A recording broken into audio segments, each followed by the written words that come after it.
Hi നമസ്കാരം, എല്ലാവർക്കും news food വേൾഡിലേക്ക് ഒരിക്കൽ കൂടി സ്വാഗതം. അപ്പോൾ നമ്മൾ ഇന്നൊരു വെണ്ടയ്ക്ക തക്കാളി മപ്പാസാണ് തയ്യാറാക്കിയെടുക്കുന്നത്. ചോറിൻ്റെ കൂടെ കഴിക്കാൻ പറ്റിയ വളരെ രുചികരമായ 5 വെണ്ടയ്ക്കായും 2 തക്കാളിയും വെച്ചിട്ട് വളരെ ഈസി ആയിട്ട് ചെയ്യാൻ പറ്റുന്ന ഒരു വെണ്ടയ്ക്ക തക്കാളി മപ്പാസ് കേട്ടോ. പെട്ടെന്ന് തന്നെ വീഡിയോയിലേക്ക് പോകാം. വീഡിയോ ഇഷ്ടപ്പെടുകയാണെങ്കിൽ പ്ലീസ് ഒന്ന് സബ്സ്ക്രൈബ് ചെയ്ത് ഒരു ലൈക്കും കൊടുത്ത് നമ്മുടെ ചാനൽ ഒന്ന് സപ്പോർട്ട് ചെയ്യാനായിട്ട് മറക്കല്ലേ. അപ്പോൾ നമുക്ക് സ്റ്റാർട്ട് ചെയ്താലോ. അപ്പോൾ നമുക്ക് ആദ്യം തന്നെ വെണ്ടയ്ക്ക ഒന്ന് ഫ്രൈ ചെയ്ത് മാറ്റണം. അതിനായിട്ട് ഒരു പാൻ ചൂടാവാനായിട്ട് വെച്ച് നമുക്കിതിലേക്ക് കുറച്ച് വെളിച്ചെണ്ണ ഒഴിച്ചു കൊടുക്കാം. കുറച്ച് മതി, ഒരു 2-3 ടേബിൾ സ്പൂൺ അളവിൽ വെളിച്ചെണ്ണ ഒഴിച്ചു കൊടുക്കാം. എണ്ണ ഒന്ന് ചൂടായിട്ട് വരുമ്പം ഒരു 5 വെണ്ടയ്ക്കായ ഈ ഒരു രീതിയിൽ കട്ട് ചെയ്തിട്ട് കൊടുത്തിട്ട് നന്നായിട്ടൊന്ന് ഇളക്കി ഒരു ലോ മീഡിയം ഫ്ലെയിമിലിട്ട് ഒന്ന് ഫ്രൈ ചെയ്തെടുക്കണം. നമ്മൾ അധികം സമയം വെണ്ടയ്ക്ക വേവിച്ചെടുക്കുന്നില്ല, അതുകൊണ്ട് തന്നെ അത്യാവശ്യം നല്ല രീതിയിൽ തന്നെ ഇതൊന്ന് ഫ്രൈ ആയിട്ട് വരണം. ഇതിൻ്റെ പുറം ഭാഗമൊക്കെ നന്നായിട്ടൊന്ന് മൊരിഞ്ഞു വരും. തീ കൂട്ടിയിടേണ്ട, ഒരു ലോ മീഡിയം ഫ്ലെയിമിൽ ഇട്ട് കൊടുത്താൽ മതി. അപ്പോൾ ഇതാ നമ്മുടെ വെണ്ടയ്ക്കയുടെ പുറം ഭാഗമൊക്കെ നന്നായിട്ട് തന്നെ മൊരിഞ്ഞു വന്നിട്ടുണ്ട്. ഈ ഒരു രീതിയിലേക്ക് വന്നാൽ മതി കേട്ടോ. അപ്പോൾ നന്നായിട്ട് വെന്തിട്ടുണ്ട്. അപ്പോൾ നമുക്കിതൊന്ന് കോരി മാറ്റാം. അപ്പോൾ നമ്മൾ ഫ്രൈ ചെയ്തെടുത്തിരിക്കുന്ന വെണ്ടയ്ക്ക എല്ലാം തന്നെ കോരി മാറ്റുന്നുണ്ട്.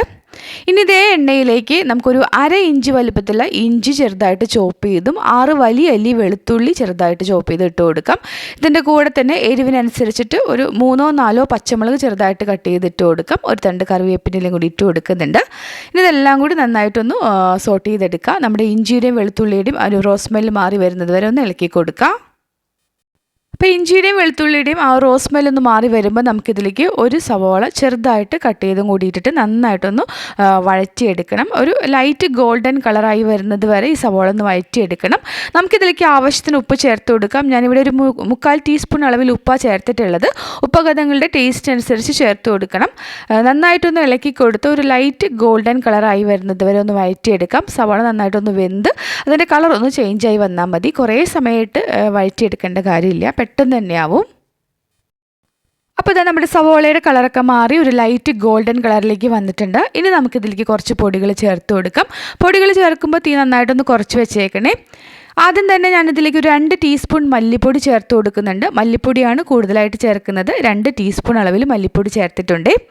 ഇതിലേക്ക് ഒരു 1/4 ടീസ്പൂൺ മുളക് പൊടി ചേർത്ത് കൊടുക്കാം. മുളക് പൊടി അധികം ചേർക്കുന്നില്ല, പച്ചമുളകാണ് കൂടുതലായിട്ട് ഇതിൽ ചേർക്കുന്നത് കേട്ടോ.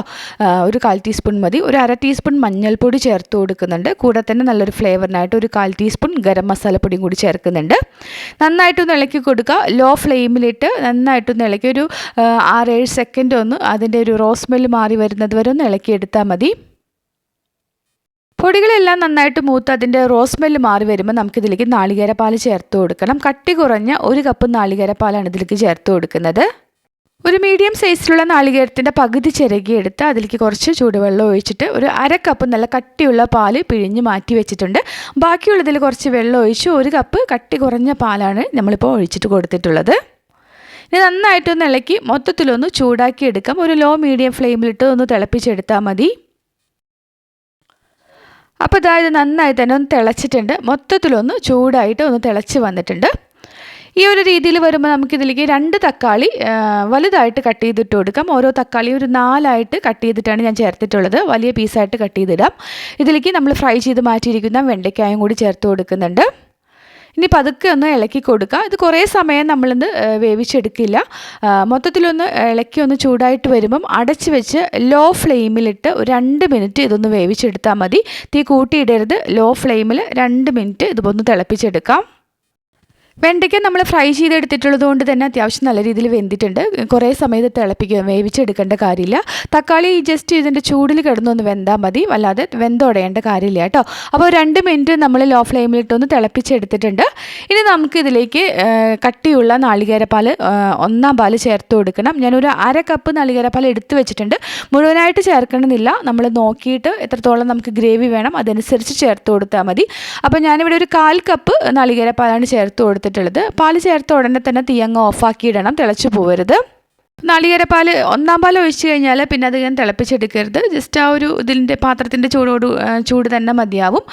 അപ്പോൾ നമ്മൾ പാൽ ഒഴിച്ച് ഉടനെ തന്നെ തീ ഓഫാക്കിയിട്ടു. ഇനി നമുക്കിതിലേക്ക് താളിച്ചൊഴിക്കണം. താളിക്കാനായിട്ട് ഒരു ചെറിയ കടായി ചൂടാവാനായിട്ട് വെച്ചിട്ടുണ്ട്. നമുക്കിതിലേക്ക് കുറച്ച് വെളിച്ചെണ്ണ ഒഴിച്ച് കൊടുക്കുക. ഒരു 1-1.5 ടേബിൾ സ്പൂൺ അളവിൽ വെളിച്ചെണ്ണ ഒഴിച്ച് കൊടുക്കുന്നുണ്ട്. എണ്ണയൊന്ന് ചൂടായിട്ട് വരുമ്പോൾ ഒരു 1/4 ടീസ്പൂൺ പെരിഞ്ജീരകം ഇട്ടു പൊട്ടിച്ചെടുക്കണം. അതിനുശേഷം 2-3 ചെറിയ ഉള്ളി വട്ടത്തിലരിഞ്ഞത് ചേർത്ത് കൊടുത്ത് നന്നായിട്ടൊന്ന് ഗോൾഡൻ കളറായിട്ട് വരുമ്പം 2-3 വറ്റൽമുളക് ചെറുതായിട്ട് കട്ട് ചെയ്തിട്ട് മൂപ്പിച്ചെടുക്കാം. അതൊന്ന് മൂത്ത് വരുമ്പോൾ നമുക്കിതിലേക്ക് ഒരു 2 കറിവേപ്പിൻ്റെലും കൂടി ഇട്ട് കൊടുക്കാം. അപ്പോൾ ഇതെല്ലാം ഇട്ട് കൊടുത്തിട്ട് നമുക്ക് തീ അങ്ങ് ഓഫാക്കി ഇടാം കേട്ടോ. ഇത് നമ്മുടെ മപ്പാസിലേക്ക് താളിപ്പങ്ങ് ഒഴിച്ച് കൊടുക്കാം. ഇളക്കണമൊന്നുമില്ല, ജസ്റ്റ് താളിപ്പ് ഒഴിച്ച ശേഷം അടച്ച് വെച്ച് ഒരു 10 മിനിറ്റ് ഇത് ഇങ്ങനെ തന്നെ ഇരുന്നോട്ടെ. അതിന് ശേഷം നമുക്ക് ഇളക്കി സെർവ് ചെയ്യാം. അപ്പോൾ ആ മസാലയൊക്കെ നല്ല രീതിയിൽ പിടിച്ച് നല്ലൊരു ഫ്ലേവറൊക്കെ ആയിട്ട് കിട്ടും.